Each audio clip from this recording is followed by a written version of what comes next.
আলু শাকগুলো আমি হাত দিয়ে ছিঁড়ে ছিঁড়ে নিতেছি বলে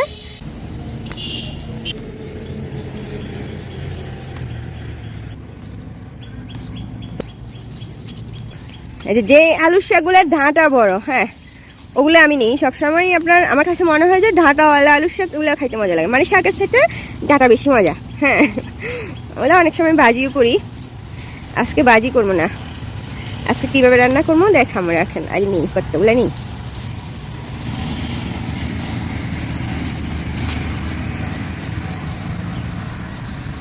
নিয়ে মেরে নিমো, আলুর শাক বেশি খাওয়া যায় না, এক মোট নিলে হয়ে যাবে।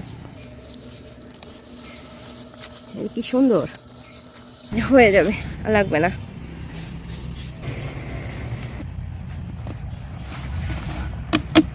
আমি এগুলা হচ্ছে এভাবে করে ধুয়ে ফেলাই, বালতিতে ধুই আজকে।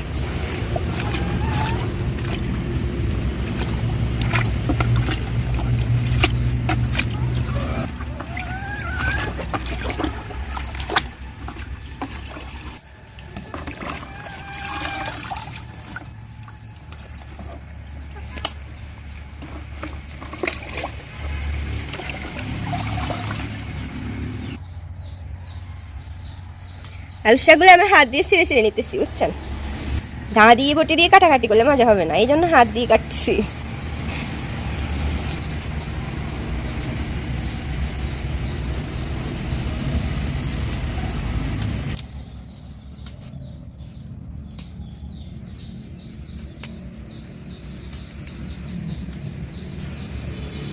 হাত দিয়ে কাটাকাটি করে ফেলছি, ঠিক আছে। দা বটিলে আগে নাই।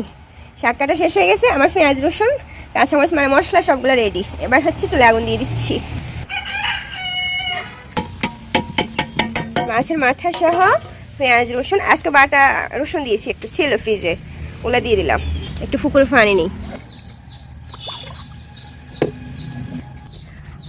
শাকগুলো আর একটু করে নিই। হ্যাঁ উপর থেকে একটু ধুয়ে নিই, হয়ে যাবে। লবণ দিলাম। এটা কি মাছের মাথা কে বলতে পারেন দেখি? ওই যে পুকুরে বড় মাছ ফাঁসি যে শোল মাছ, ওই শোল মাছের মাথাটা রাখি দিচ্ছি হচ্ছে আপনার শাক রান্না করার জন্য, বুঝছেন। আমার কাছে মনে হয়েছে যে শোল মাছের মাথা দিয়ে শাক রান্না করলে মজা হবে, দেখা যাক। মজা হবে কিন্তু আমি রান্না করলে সব কিছুই মজা। একটু পানি দিই, হ্যাঁ মানে ঝাল হলুদ দেওয়ার আগে একটু পানি দিলে একটু দিই, হয়ে যাবে।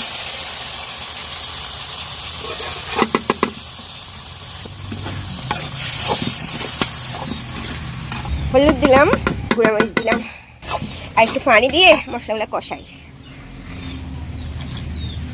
হবে। কিছুক্ষণ ডাকি রাখি, মশলা কষাই, তারপর হচ্ছে শাক দিব। ফেলেন একটা আসতেছে দেখবেন। হাই আমাকে নিয়ে যাও প্লেন।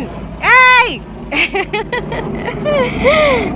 আমি হচ্ছে মাছের মাথাটা মশলা সহ কিছুক্ষণ কষাইছি। হ্যাঁ এটা হচ্ছে এবার আপনার আলুর শাক দিয়ে দিচ্ছি। এটা ভালো করে কষাইছি কেন জানেন? এই যে আলুর শাক দিব না, আলুর শাক কিন্তু চুলায় বেশিক্ষণ জোশ করা লাগে না।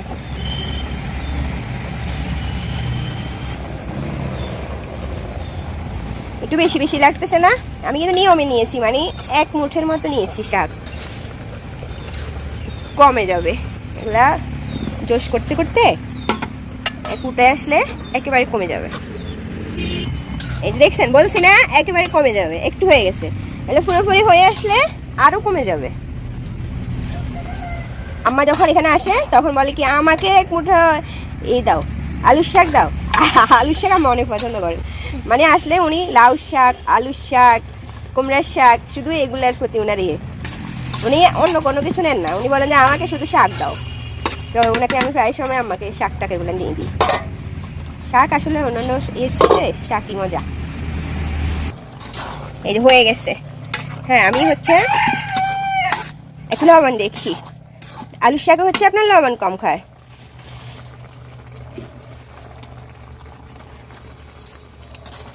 হয়ে গেছে, লবণটা মানে আপনার নিয়মের হয়েছে, আমি কমাই দিছি কারণ আলুর শাকে আপনার লবণ কম খায়। হ্যাঁ যার জন্য প্রথমে কমাই দিতে হয়। আলুর শাক, লাল শাক এগুলা মানে চুলায় কম রাখা লাগে, লবণও কম দিতে হয়, তারপর পানি একেবারে কম দিতে হয়। লাল শাকে তো পানি দেওয়া লাগে না, আলু শাকে একটু দিতে হয়, ডাঁটা এগুলো একটু শক্তটা একটু তো। ঠিক আছে, আমার তরকারি কিন্তু হয়ে গেছে। এই যে দেখছেন, আমার মতো আলু শাক কার কার প্রিয় দেখি বলেন। আলু শাক আমার অনেক প্রিয়। আমি হচ্ছে এই কয়েকদিন পর পর এইভাবে করে রান্না করি, কখনো বাজি করি, খাইতে মজা লাগে। এখন হচ্ছে গরম ভাতের সাথে খাই ফেলাম। ঠিক আছে, ওকে, ভালো থাকবেন সবাই, আল্লাহ হাফেজ।